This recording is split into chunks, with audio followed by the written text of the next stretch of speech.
औज़ुबिल्लाहि मिनश्शैतानिर्रजीम बिस्मिल्लाहिर्रहमानिर्रहीम। अस्सलाम वालेकुम dear students, here I am your इस्लामियात टीचर सादिया। बेटा आज जो हमारा टॉपिक है वो है ग़ज़वा हुनैन। बेटा ग़ज़वा उस जंग को कहते हैं जिसमें रसूलुल्लाह सल्लल्लाहु अलैहि वसल्लम ने खुद शिरकत की हो। ग़ज़वा हुनैन फ़तह मक्का के बाद पेश आया था। ग़ज़वा हुनैन मक्का के दो कबाइल थे, बनु सकीफ़ और बनु हवाज़न, जिन्होंने इस्लाम कबूल नहीं किया था और ये बड़े सरकश और ज़िद्दी कबाइल थे। तो इन्होंने ये सोचा कि अब रसूलुल्लाह सल्लल्लाहु अलैहि वसल्लम इससे पहले कि वो हमारी तरफ रुख करें तो हम ख़ुद उनके ऊपर हमला कर देते हैं। ग़ज़वा हुनैन में मुसलमानों की तादाद बहुत ज़्यादा थी, मुसलमानों के पास साज़ो सामान की भी कमी न थी, इसलिए मुसलमानों में घमंड पैदा हो गया कि हमें कोई मग़लूब नहीं कर सकता।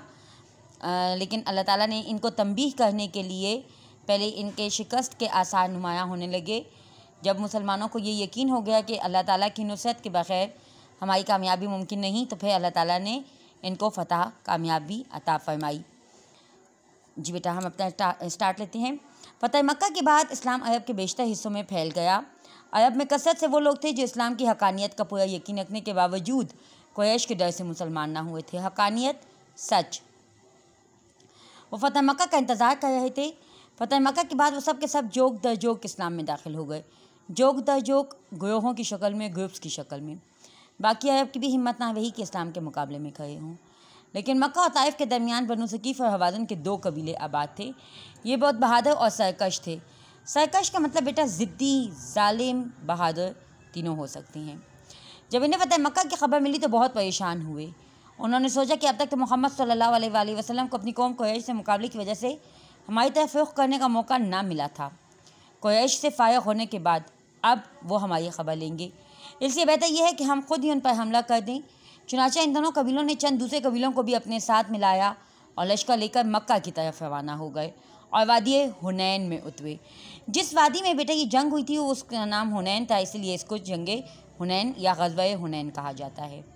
उन्होंने अपने सरदार मालिक बिन औफ़ के मशवरे से अपनी ख़वातीन, बच्चों, माल मवेशी को भी साथ ले लिया ताकि कोई शख्स मैदान जंग से फ़रार ना हो सके। ये इत्तला पाकर नबी करीम सल्लल्लाहु अलैहि वसल्लम भी मक्का मुकर्रमा से आगे बढ़े। आप सल्लल्लाहु अलैहि वसल्लम के साथ 12,000 का लश्कर था।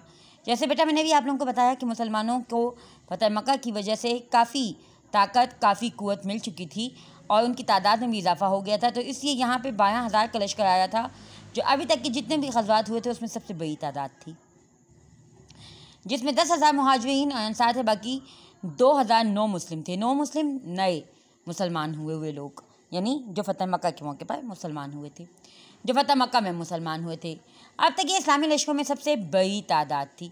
6 शवाल 8 हिजरी को ये इस्लामी लश्कर रवाना हुआ और इस ज़बरदस्त लश्कर की शान शौकत देख के बाद मुसलमानों के घमंड पैदा हुआ और उनकी ज़ुबान से बेख्तियार निकला कि इस लड़ाई में हमें नहीं हरा सकते।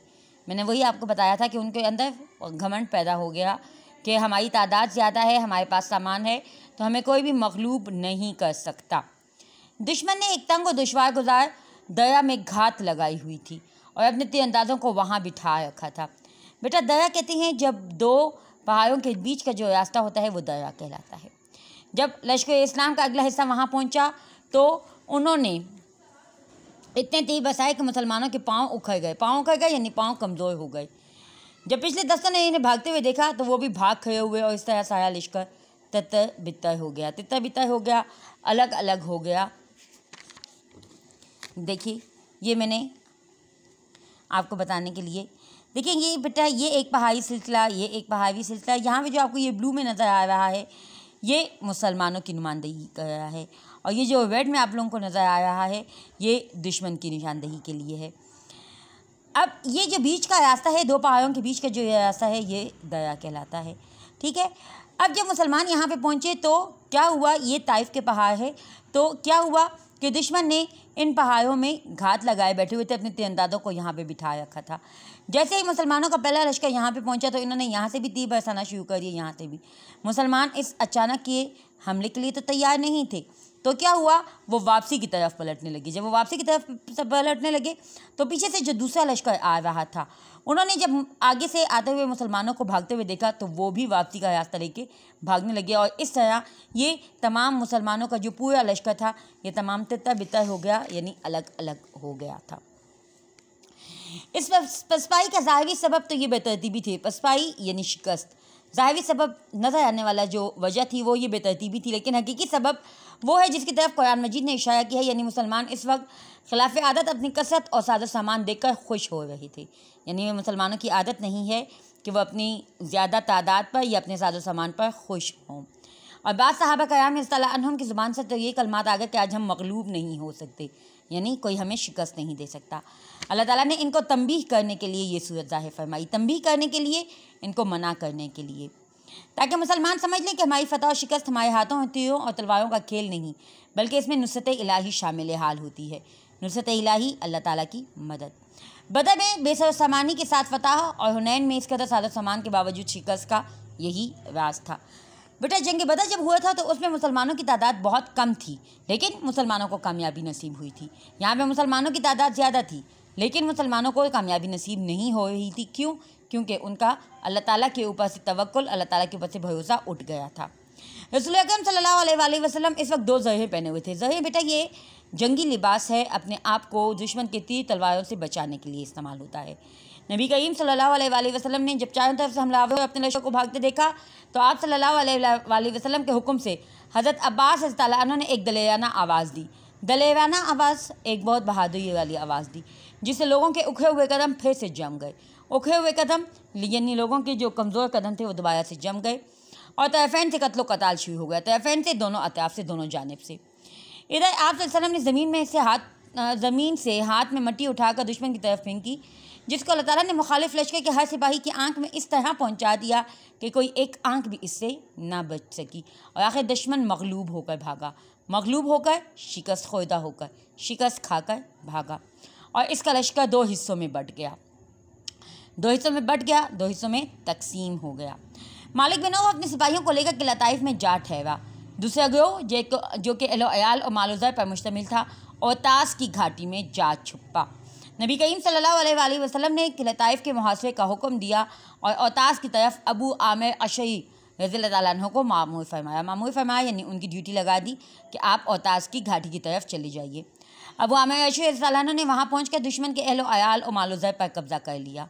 जब नबी करीम सल्लल्लाहु अलैहि वसल्लम को इस लश्कर की कामयाबी का इल्म हुआ तो किले के मुहासरे को उठा देने का हुक्म दिया, यानी कि जो आप सल्लल्लाहु अलैहि वसल्लम ने सिपाहियों के गिर्द किला मुहासरा किया हुआ था, जो उनको घेरा हुआ था किले में, वो आप सल्लल्लाहु अलैहि वसल्लम ने इस मुहासरे को, इस घेराव को ख़त्म कर दिया।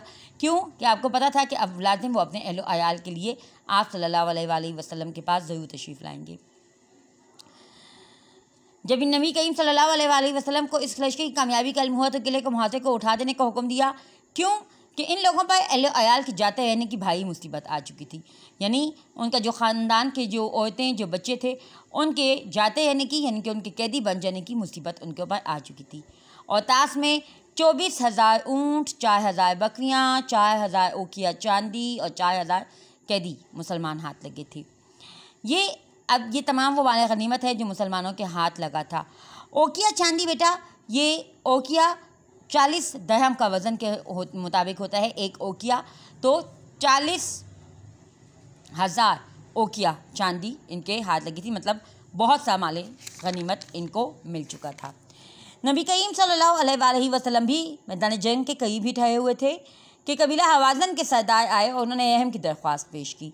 इनमें वो लोग भी थे जिन्होंने ताइफ में नबी करीम सल्लल्लाहु अलैहि वसल्लम पर पत्थर बरसाए थे और आखिर मरतबा वहाँ से हज़रत ज़ैद रज़ियल्लाहु अन्हु नबी करीम सल्लल्लाहु अलैहि वसल्लम को बेहोशी की हालत में उठा कर लाए थे। मतलब अब ये लोग आए आप सल्लल्लाहु अलैहि वसल्लम के पास रहम की दरख्वास्त करने के लिए कि हमें बख्श दिया जाए, हमें मुआफ़ी दे दी जाए। आप सल्लल्लाहु अलैहि वसल्लम ने कबीला हवाज़न के सरदारों से इरशाद फरमाया कि मैंने तुम्हारा बहुत इंतज़ार किया, जब तुम ना आए तो मैंने मालो असबाब और तमाम कैदी लश्कर में तकसीम कर दिए। 2 चीज़ों में से एक चीज़ को इख्तियार कर लो, मालो असबाब ले लो या अपने अहलो अयाल को छुड़ा लो। वफ़द ने कहा हमको अहलो अयाल ज़्यादा अजीज़ हैं, यानी उन्होंने अपना तमाम माल गनीमत जो था वो छोड़ दिया और अपने अहलो अयाल को लेना ज़्यादा पसंद फरमाया। आप सल्लल्लाहु अलैहि वसल्लम ने फरमाया कि मेरा और मेरे ख़ानदान अब्दुल मतलब का जो हिस्सा है जो वो मैंने तुमको दे दिया, बाकी जो हिस्सा मुसलमानों के कब्ज़े में आ चुका है, सो इस बारे में मैं तुम्हारी सिफारिश करूँगा। चुनाचे आप सल्लल्लाहु अलैहि वसल्लम ने सिफारिश की तो सब ने अपनी खुशी से तमाम कैदी आज़ाद कर दिए। यानी जितने भी कैदी थे आप सल्लल्लाहु अलैहि वसल्लम के हुक्म पर सब ने वो कैदी आज़ाद कर दिए। और चंद अफराद ने तामुल किया यानी पसोपेश किया, नापसंद किया, तो आप सल्लल्लाहु अलैहि वसल्लम ने उनका मुआवजा दे दिया, कीमत अता कर दी। और इस तरह ये वफ़द अपने 6000 कैदियों को लेकर वापस हुआ। ठीक हो गया बेटा? उम्मीद है आपको अच्छे से समझ में आ चुका होगा। इंशाल्लाह आपके लेक्चर में आपको तमाम ऑब्जेक्टिव्स भी करवाए जा चुके हैं। अपना बहुत सा ख्याल रखिएगा। अल्लाह ताला आपका हाफिज़ नासिर हो। अस्सलामु अलैकुम व रहमतुल्लाहि व बरकातहू।